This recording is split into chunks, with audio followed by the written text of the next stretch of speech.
Hello students, this is Divyansh Sharma और I am very glad to know कि आपको Arduino से रिलेटेड जो वीडियो मैंने बनाया था वो पसंद आया। आपकी क्यूरियोसिटी बढ़ी आर्डुइनो को लेके और आप आगे भी उससे रिलेटेड वीडियो चाहते हैं, तो उसी के कंटिन्यूएशन में ये वीडियो है। और पिछली वीडियो में तो मैंने बस एक इंट्रोडक्शन दिया था, एक आपको कंट्रोलर दिखाया और उसके बारे में वो बहुत ही कम चीज़ें बताई। लेकिन आज उन चीज़ों को एक स्टेप और बढ़ा के जानेंगे। तो जब मैंने आर्डुइनो स्टार्ट किया था ना, तो मैंने बीटेक सेकेंड ईयर में आर्डुइनो स्टार्ट किया था। लेकिन आज सिचुएशन थोड़ी सी डिफरेंट है। आज हमें टेक्नोलॉजी को थोड़ा सा जल्दी समझने और सीखने की ज़रूरत है, क्योंकि बहुत सारे ऑप्शंस हो गए हैं हमारे पास। और कौन सा ऑप्शन सही है ये तो तभी पता चलेगा ना जब हम अलग अलग ऑप्शंस को जान पाएंगे। इसीलिए मैंने आपके लिए ये वीडियो सीरीज बनाने का डिसीजन लिया, ताकि आपको आज स्कूल लेवल पे ही इन चीज़ों के बारे में पता चल जाए।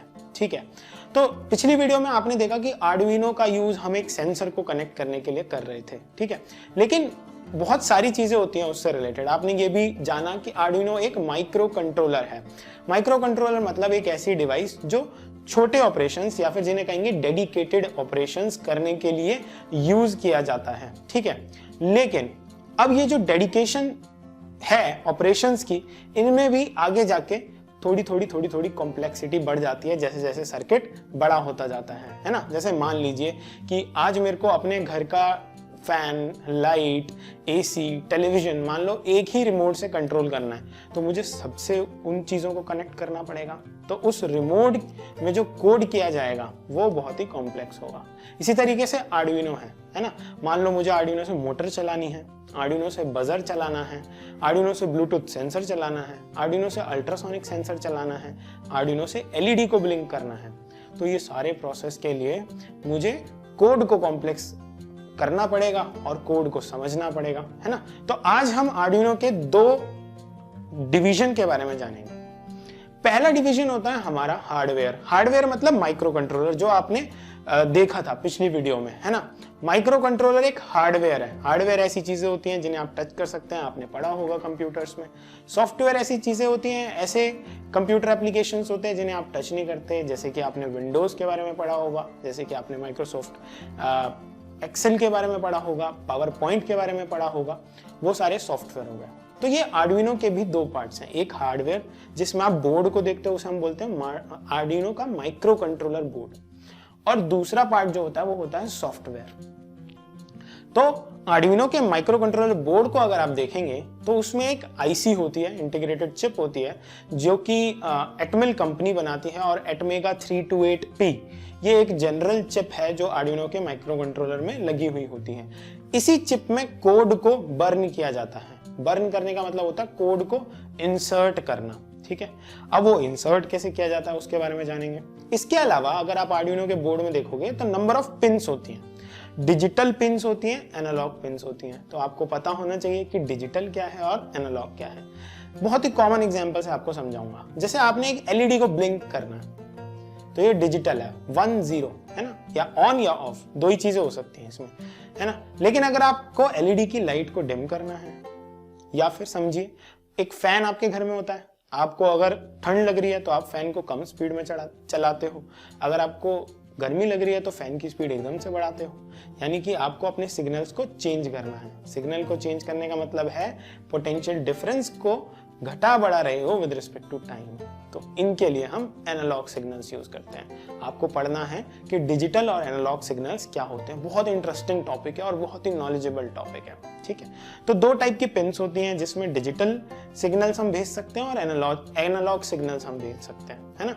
तो उन्हीं पिन्स में हम अपनी डिवाइसेस को कनेक्ट करते हैं, जिनमें कि हम अल्ट्रासोनिक की बात कर रहे हैं, ब्लूटूथ की बात कर रहे हैं, एलईडी की बात कर रहे हैं, या एक डीसी मोटर की बात कर रहे हैं। ठीक है, तो ये हमारे बोर्ड की बात है। अगर मैं सॉफ्टवेयर साइड पे बात करूं तो आर्डुइनो का जो सॉफ्टवेयर होता है उसको आर्डुइनो IDE, एक एनवायरनमेंट कहते हैं। आपकी स्क्रीन पे इस वक्त शो हो रहा होगा। ये आप डायरेक्टली गूगल पे जाएंगे और arduino.cc जो वेबसाइट है वहां से डाउनलोड कर लेंगे, इजीली आपको मिल जाएगा, बहुत इजीली। ओपन सोर्स है, यानी फ्री फॉर ऑल है।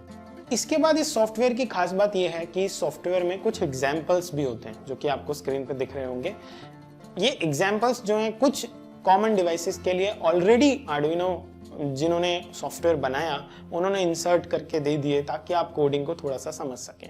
ठीक है, आप एक कोड लिखते हो, पहला प्रोसेस होता है डाउनलोड करना, दूसरा प्रोसेस होता है कोड को लिखना या फिर उनके बारे में पढ़ना पहले फिर लिखना, तीसरा प्रोसेस होता है कोड को कंपाइल करना। कंपाइल करने का मतलब होता है एरर चेक करना कि कोई एरर तो नहीं है मेरे कोड में। उसके बाद कोड को आप बर्न करते हो अपने माइक्रो कंट्रोलर में। तो आप अपने माइक्रो कंट्रोलर को अपने कंप्यूटर से कनेक्ट करते हो, आप बर्न का ऑप्शन जो है सिलेक्ट करोगे और आपका जो कोड है वो आपके बोर्ड में जाके इंसर्ट हो जाएगा। ठीक है, आर्डुइनो जो माइक्रो कंट्रोलर है वो लो वोल्टेज पे चलता है ना, तो 5 वोल्ट 3.3 वोल्ट ये ऑप्शंस होते हैं उसकी ऑपरेशंस के लिए। तो अपने पास दो चीजें, एक सॉफ्टवेयर नॉलेज और एक हार्डवेयर नॉलेज। अभी क्योंकि लॉकडाउन है आप सॉफ्टवेयर पे ज्यादा फोकस कर सकते हो, हार्डवेयर के बारे में जान सकते हो। तो मैं एडवाइस करूंगा कि सॉफ्टवेयर को समझो थोड़ा सा। आपको लगेगा बहुत कॉम्प्लेक्स है, लेकिन नहीं। एक प्रोजेक्ट आपको स्क्रीन पे शो करता हूं। तो ये जो प्रोजेक्ट है ना, ये मैंने बनाया था BTech second year third year में, है ना। लेकिन आज स्कूल स्टूडेंट्स ऐसे projects class 9th class 10th class 11th class 12th में ही बना लेते हैं। ठीक है, तो डिफिकल्ट नहीं है, अगर बाकी स्टूडेंट्स कर रहे हैं आप भी कर सकते हो। बस आपको थोड़ी क्यूरियोसिटी बढ़ानी है। दो साइड्स आपको मैंने बताई, सॉफ्टवेयर और हार्डवेयर।